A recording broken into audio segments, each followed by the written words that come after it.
வணக்கம் ஃப்ரெண்ட்ஸ் மக்களே. திமுகல இருந்து 40 நட்சத்திர பேச்சாளர்களை வந்து இறக்கியிருக்காங்க.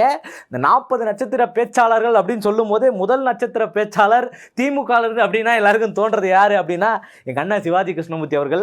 அவர் பேசுன பேச்செல்லாம் கேட்டு அலறி ஓடாதவங்களே இல்லை.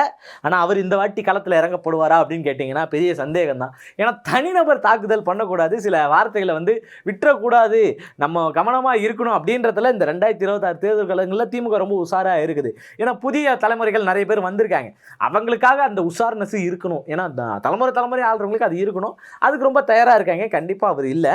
அது மட்டும் இல்லாமல் நட்சத்திரத்தில் ஒரு நட்சத்திரம் புதுசாக சேர்ந்துருக்கு. அதனால தான் இதை உடனே சொல்லி ஆகணும் அப்படின்னு. அண்ணா அமீர் அண்ணன், உதயநிதி இவர்கள் எல்லாருமே ஒரு பக்கம் நட்சத்திர பேச்சாளர்கள் லிஸ்ட்டில் இருக்காங்க. இப்போ புதுசாக யார் சேர்ந்திருக்காங்க பார்த்தீங்கன்னா ஓ பன்னீர்செல்வம் ஐயா அவர்கள் வந்து திமுகவுடைய நட்சத்திர பேச்சாளராக இணைக்கப்பட்டிருக்காரு. அதுதான் பெரிய தகவலாக இருக்குது.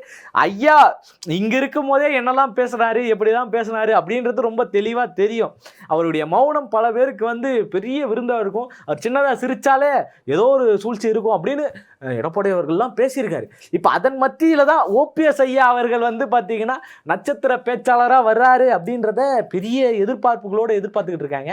ஓபிஎஸ் மாதிரி இன்னும் எத்தனை நட்சத்திர பேச்சாளர்கள் வந்தாலும் திமுகவை அசைக்க முடியுமா அப்படின்றத நம்ம வெயிட் பண்ணி தான் பார்க்கணும். அசைச்சு பார்க்க சிலர் வந்திருக்காங்க. அசைச்சிருவாங்களா என்ன ஏது அப்படின்றத கமெண்ட்ல சொல்லிட்டு போயிடுங்க. நன்றி.